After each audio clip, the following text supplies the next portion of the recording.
Hello, Waswere here, back with another episode of Boss Man, the series where we go for all the collection logs from all the bosses in the game. On our last episode, we started the Croceus grind, which, if I'm being honest, that boss burnt me out for going for the log, so we're not going to go back there until we get a couple of the big ticket items we still need, like Vitalis and the chest from AOD. Let's just say it's not a coincidence that there hasn't been a single new Golden Reaper since the release of Croceus, making it the longest gap since the title first came out last year. Much like other Elder God Wars updates, this time we are focusing squarely on Zuk and the new caves, and the other bosses will have to wait. Though I do have some juicy clips built up for episode 38 already. But without further ado, let's get into it. So we're just logging in for the very first time for the Zuk front. I got my preset all loaded, but let's go ahead and look at the collection log. Where is it? Tis Cal Zuk. So we have the Obsidian Blade, Magma Core, and Ancient Hilt. Those are all pieces of the staff. We have the Igneous Stone, which is what I think we use to upgrade the capes. Then we have the Magma Tempest Ability Codex and the Sculpture of Fall.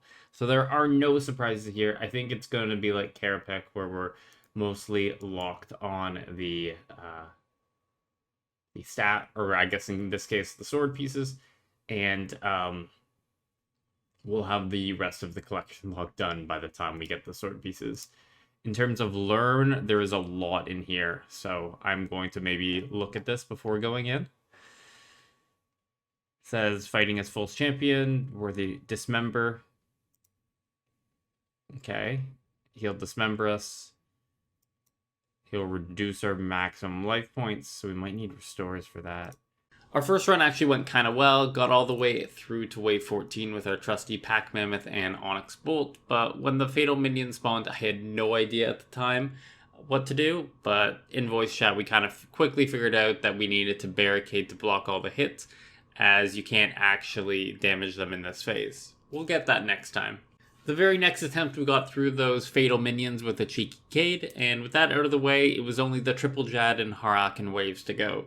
Triple Jad was a little scary as I didn't know where to stand to kill them one by one, but the prey flicking wasn't too hard with only 2 on me, and Harakan, much like the fight kiln, is very simple, at least in normal mode. But it had this cool mechanic where it soaks the first X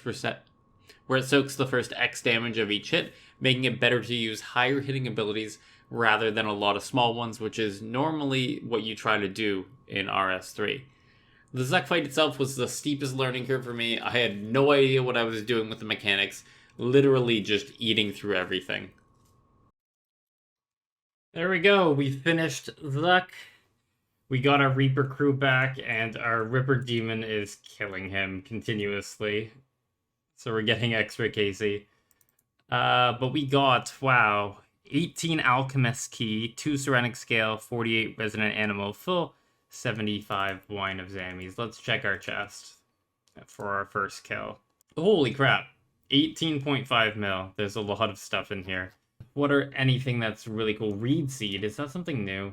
Definitely not, because it has a weird GE value. Some Obsidian Chunks, that's going to be really nice for summoning. A lot of Hydro Explode tips, definitely Profiteer, so they're going to crash even more. Some Tokal, which will be nice. Ooh, there we go. We finished our normal mode encounter.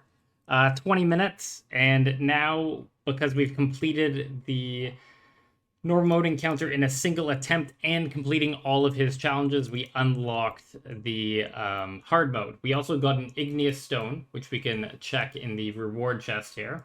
And by using this Igneous Stone on our range Kiln Cape, we get the Igneous Calzil, which gives us a lot of bonus things. First of all, the stats, plus 10 style bonus, so that's about another 1% DPS. And bolsters the Deadshot ability, reducing the adrenaline cost, increasing the damage it deals, and increasing the duration of the bleed effect. So this is going to be really nice for ranged DPS rotations with our extra adrenaline that we seem to always gain with the Quiver. And that is the second cape obtained. We improved by 11 seconds there. Kind of funny, over like a 20-minute period, only 11 seconds, and I think it was all on Zuk. But let's see what our chest is up to now. 67 mil total. So not the best run there because I think it was 61 before.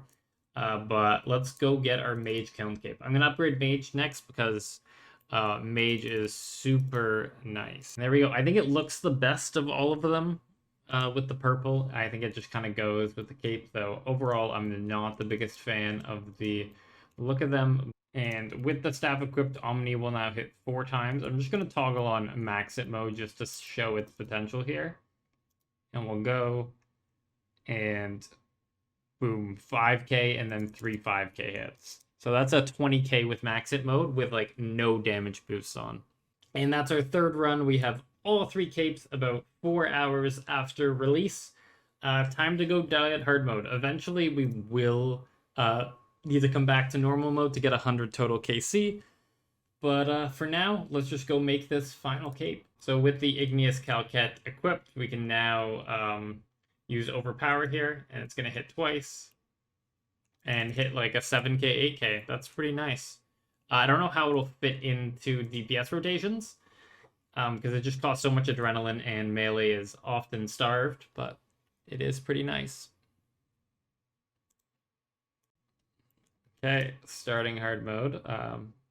I've been told that wave 7 is where I'm gonna die. Okay, I died on wave 4. We're gonna take out 1,000 anima of full here, just from our chest, so we can go ahead and upgrade our ring, and then we'll start to get the tradable ones in future runs. So if we can take out our Pontifex Shadow Ring, and we can charge it with 1,000. Now, if we investigate it, there's a lot of effects on here. Still tier 2 luck, but chest-wise, we now get 8 Elder Troves per hour max, and Elder Troves tier 3 now have a chance to contain Pernix Quiver Fragments. And if we look at our current Elder Troves that are tier 3, we have 88 from Bix, so we're going to go ahead and open and see if we can get any Pernix Fragments. I see some, but it's kind of hiding what it is. So we got 10 fragments, and we need 100 in order to make Pernix Quiver, but we can go ahead and sell these right now. I think they'll sell for the mid price of 5 mil.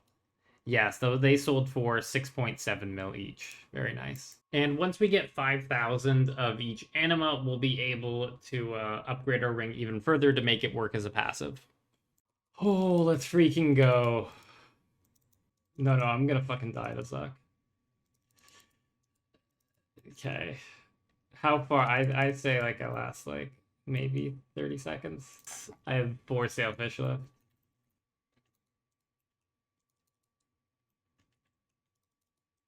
Ah! That was a pretty good effort. You know what? I'm very proud of that.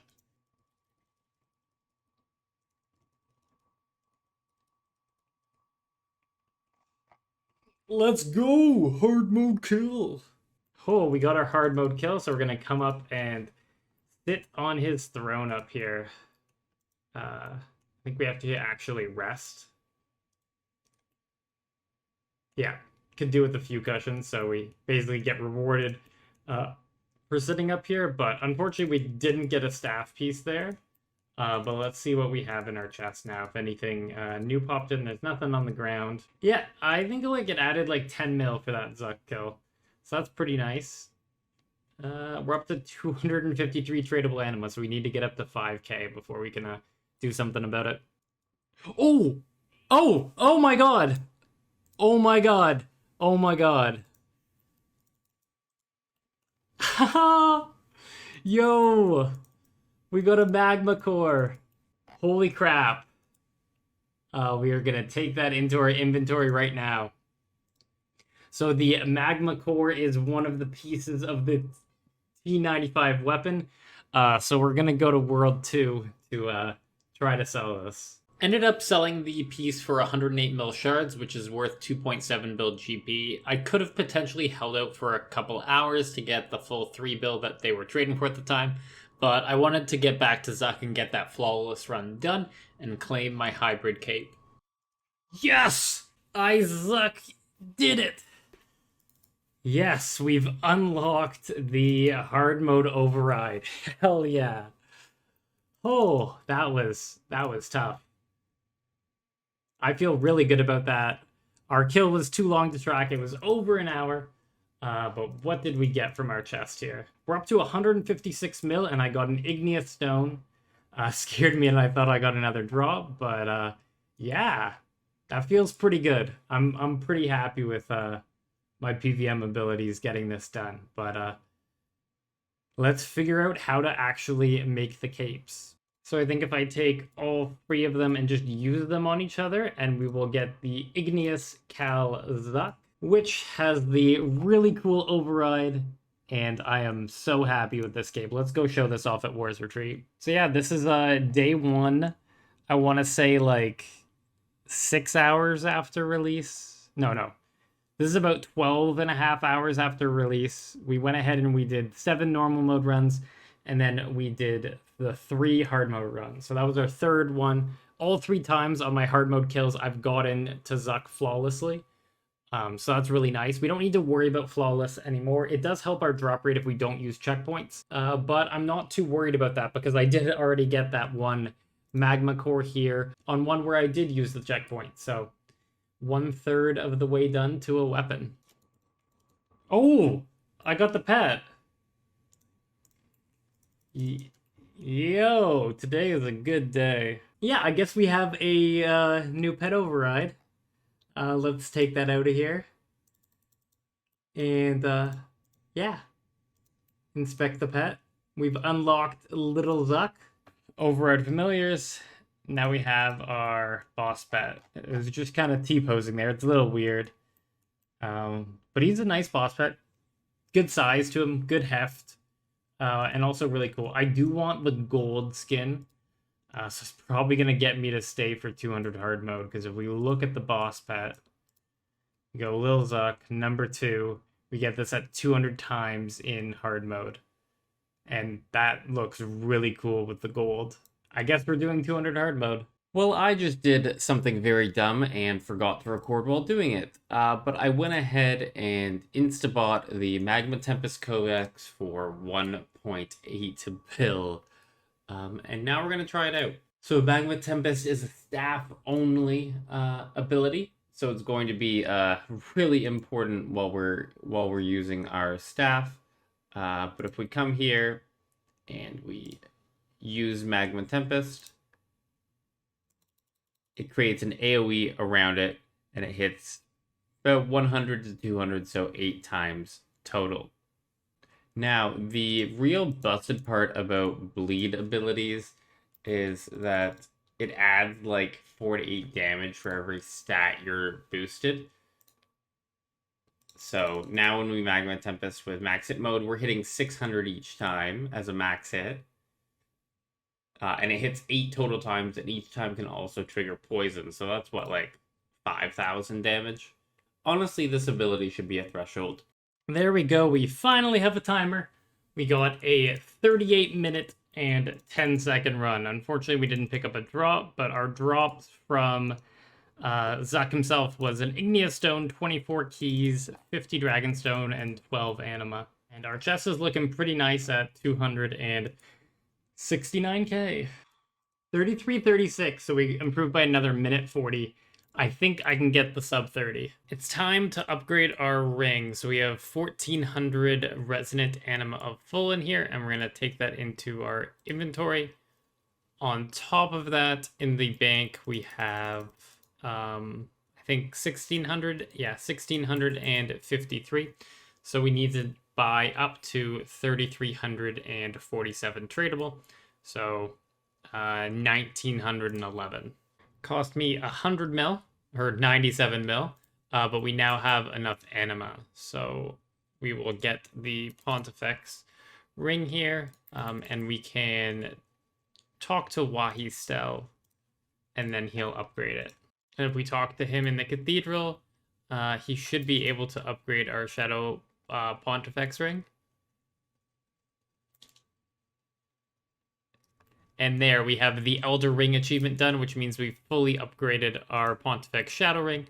Now, all these effects are completely passive. We have 163 full troves in there.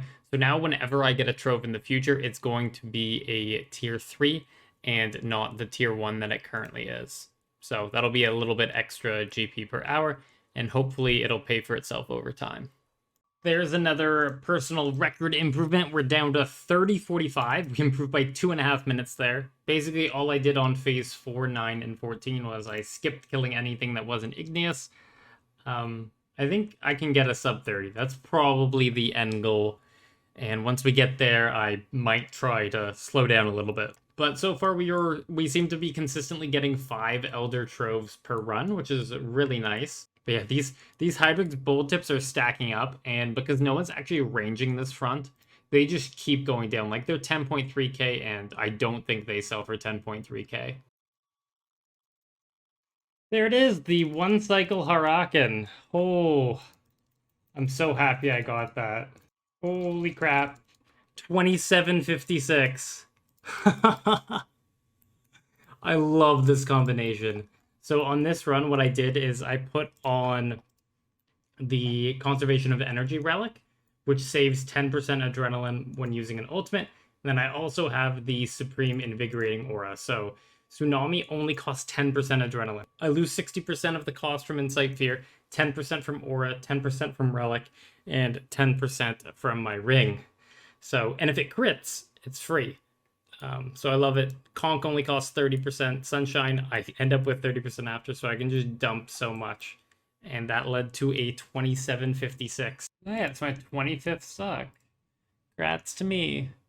Or 25th hard mode suck. We are now at 28kc, and I've updated my preset, so I thought I'd give a little bit of an update here. I have the same base sort of stuff, except for I've gotten rid of a couple items. First of all, we have the Elite Tectonic switch.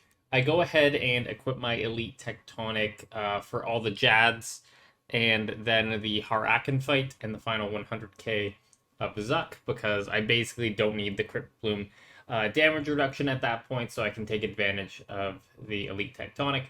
I also don't bring the T90 shield anymore. The T90 Defender is more than enough to deal with that. Apart from that, it's pretty similar. We're down to 1 overload salve. With 6 doses, we last a full 36 minutes. And I can use Lantidime Incense Sticks to make that even longer, up to 48 minutes. So even in a like worst case scenario, we still get through it. In terms of everything else, pretty standard. 5 brews and 4 sailfish, though generally I don't end up using all of the food. But I think this episode we're going to go up to 50kc. I think that's going to be the cutoff point. Or if we get another sword piece, or let's say the scripture or the tempest. Hopefully we get something soon. So that is a new PR. We got a 2730, an improvement of 26 seconds, and that was a 2-cycle Harakan. Confirmed. Whenever I get a 2-cycle Harakan, I seem to get a PR. It's kind of funny. Yeah, so we're down to 2636 with a 1-cycle Harakan. That would have been like 25 something. It's currently Sunday night, and I'm probably not going to be doing any more Zuk, and on Monday I believe they're going to change the rate at which we get Resident Anima for tradable, because there's kind of like a little thing like where if you upgrade your ring, but you don't have the passive, then you need 5k of each anima, but you're supposed to get anima that you spend yourself at a faster rate. So they're probably going to fix the anima rates on Monday, so I want to 1, sell the anima, and 2, open all these troves and sell the Pernix Quiver Fragments. As a pro little tip, you can just put it on your buff bar and hold down the key, and then you can just open it up. And we got 9 Pernix Quiver Fragments, and they sell for about 5 mil each right now, so we got back 45 mil of the GP we spent on upgrading the ring. Yeah, 47.7 mil, and we can sell the rest of this anima. I think 20k maybe. It insta sold at almost 40k each, so another 48 mil. Very nice, but the rest of the loot from here, pretty normal stuff. That all the troves seem to have all the same drops. Oh my god, we got our second piece. That was a flawless run, a little slow at 30 minutes, but we are now at 2 out of 4 staff pieces. Zuck has been getting a little drainy of late. Um, Especially with the obsidian blade and or especially with not getting a staff piece for like a 40 KC. But yeah, so now we have the obsidian blade. They've gotten a lot cheaper since the first one I got. So what I'm gonna do is I'm actually gonna leave this in here, and I'm gonna get one more piece. So that'll be 2 out of 3 for the weapon. And if I happen to be, I guess, unlucky enough to get a 4th piece by completing the collection log with, say, like the Scripture of Full or the Magma Tempest Codex, then I will go ahead and do it that way. And like, I still want that 200 hard mode KC reskin pet, so I'm going to be doing another 155 hard modes anyways. So yeah, pretty nice. And with that obsidian blade, that's going to be the end of this episode of Boss Man. We made some good progress. We picked up 2 of the sword pieces. I finally remembered to call it a sword piece instead of a staff piece, as I have been doing for this entire video. But next time, we're going to keep working on Zuck. I've kind of fallen into a pattern that I do 2 hard modes every single day. Just pop on my Mazerot Aura, do 2 runs, and then don't worry about camping it out. We're going to be going to Angel of Death, go back there a little bit. You might have seen me drop a Mage Minion Tank guide. I've been doing a lot of AOD with Mage there since Magma Tempest has come out, and it's been a lot of fun. So stay tuned for that in episode 38. But past that, have a good day, and I'll catch you in the next one.